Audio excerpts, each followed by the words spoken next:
సుందరాయ శుభాంగాయ మంగళాయ మహోజసే సింహశైల నివాసాయ శ్రీ నృసింహాయ మంగళం.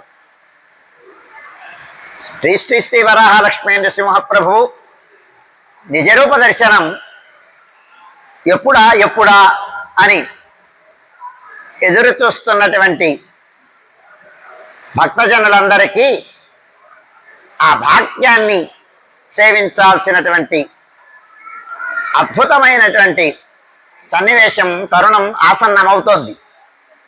చూడండి, వైశాఖ శుద్ధ తృతీయ అంటే ఈ నెల ఏప్రిల్ 20వ తారీఖు ఉదయం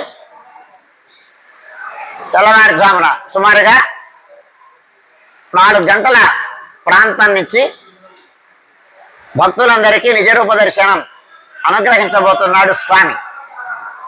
19వ తేదీ తెల్లవారితే 20 అనగా 1 గంటకు సుప్రభాతం అయిన తర్వాత విశ్వక్సేనారాధనం, పుణ్యావచనం అయిన తర్వాత పరిషత్ విజ్ఞాపనం, ఋత్విగ్వరణం అయిన తర్వాత పంచకలశ ఆవాహనం ఆరాధనం అయిన తర్వాత ప్రధానాలయంలోకి స్వామి సన్నిధికి చేరి అక్కడ స్వామికి అనుజ్ఞ తీసుకొని చందనోత్తరణం అయిన తర్వాత పంచకలశ స్నపన తిరుమంజనం అయిన తర్వాత స్వామికి అలంకారం, ఆరాధనం, శీతల ఉపచార సమర్పణం, మంగళ నీరాజనం జరుగుతుంది. ఈ కార్యక్రమం అంతా సుమారుగా 1 గంటల నుంచి 3-3:30 గంటల వరకు ఈ కార్యక్రమం జరుగుతుంది. సుమారు 3-3:30 గంటల ప్రాంతంలో ఆనువంశిక ధర్మకర్తలైనటువంటి మహారాజా వారి కుటుంబం ప్రథమ దర్శనం జరుగుతుంది. వారి దర్శనమైన తర్వాత విశిష్ట అతిథుల దర్శనం, అదైన తర్వాత దానితో సమాంతరంగా సుమారుగా 4 గంటల ప్రాంతం నుంచి సామాన్య భక్తుల దర్శనం కొనసాగుతుంది. ఈ కార్యక్రమం అంతా సుమారు సాయంకాలం 7 గంటల వరకు జరుగుతుంది. సాయంత్రం 7 గంటల ప్రాంతంలో ప్రవేశ ముఖద్వారాలన్నీ నిలుపుదల చేసి ఆ సమయానికి ఆ ప్రాంగణంలో ఉండేటువంటి భక్తుల దర్శనాన్ని పూర్తి చేయడం జరుగుతుంది. దీనితో సమాంతరంగా భోగమంటపంలో ఆసాదనం కావించినటువంటి అష్టోత్తర శత కలశ స్నపన తిరుమంజనం కోసమని విశ్వక్సేనారాధనం, పుణ్యాహవచనం, అష్టోత్తర శత కలశ స్నపన మండల ఆవాహనం ఆరాధనం అయిన తర్వాత సుమారు 8 గంటల ప్రాంతంలో అష్టోత్తర శత కలశ స్నపన తిరుమంజనం ఆరంభమవుతుంది. ఇది ఇట్లా జరుగుతూ ఉండగా సుమారుగా 8:30 ప్రాంతంలో గంగధార నుంచి పంచరాత్ర ఆగమ సంప్రదాయ అనుయాయులైనటువంటి అనుచార సంప్రదాయంగా పరంపరాగతంగా వస్తున్నటువంటి ద్రావిడ శ్రీ వైష్ణవ సంప్రదాయానికి చెందినటువంటి శ్రీ వైష్ణవ స్వాములు గంగధార తీర్థాన్ని సేకరించి అక్కడి నుంచి వేంచేపు చేసుకొని ధౌతవస్త్రధారులై ఊర్ధ్వపుండ్ర ధారులై మంత్రరత్నానుసంధాన ధ్వానం చేస్తూ వారు గోష్ఠిగా వేయించేస్తారు. సహస్ర ఘట అభిషేకం జరుగుతుంది.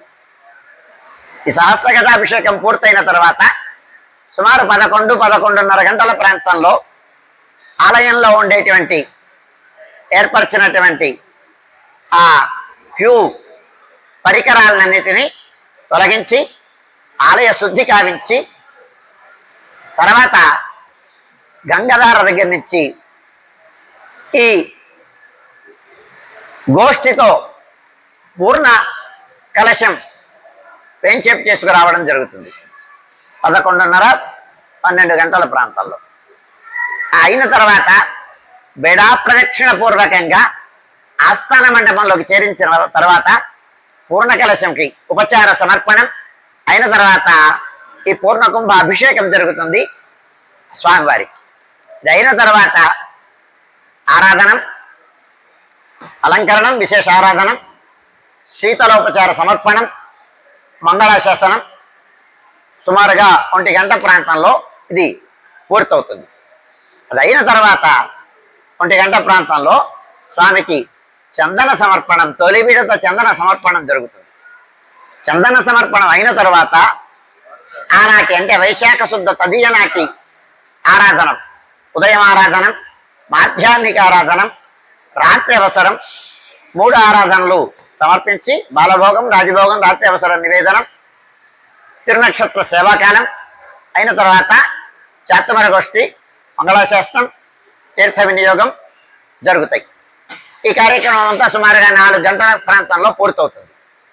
4 గంటల ప్రాంతంలో స్వామివారికి పౌడింపు సమర్పించి ఏకాంత సేవ కవాట బంధనంతో ఈనాటి కార్యక్రమం సుసంపన్నమవుతుంది. ఇది చాలా అబ్బురమైన సన్నివేశం, ఏటికొక్కనాడు లభించేటువంటి భాగ్యం.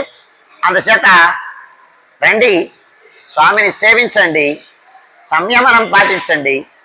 ఏటికొక్కనాడు జరిగేటువంటి దర్శనం అహమహమికతో చేస్తాం.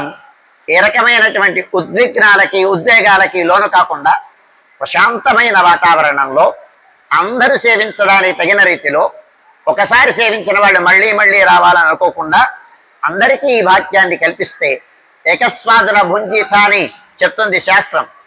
మంచి అనుభవాన్ని 10 మందికి పంచితే ఆ పుణ్యంలో మనం కూడా భాగస్వాములు అవుతాం. అంచేత ఈ అవకాశాన్ని 10 మందికి ఇవ్వండి, స్వామిని సేవించండి. ఎన్నాళ్లకు నీవర ప్రభుడు అని ఆయన దర్శనం ఎప్పుడవుతుందో అని ఎదురు చూస్తున్నారు. ఆ సమయం రానే వచ్చింది. సేవించండి, తరించండి, చరితార్థం చేసుకోండి.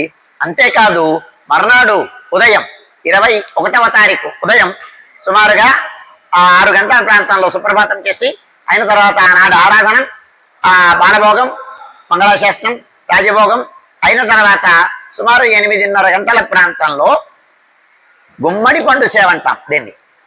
స్వామికి చందన ఆలేపనం అయిన తర్వాత జరిపేటువంటి సేవ ఇది. మొట్టమొదటిసారిగా చందన ఆలేపంతో స్వామి దర్శనం లభిస్తుంది. గుమ్మడి పండు సేవను కూడా సేవించి చరితార్థం చేసుకోండి.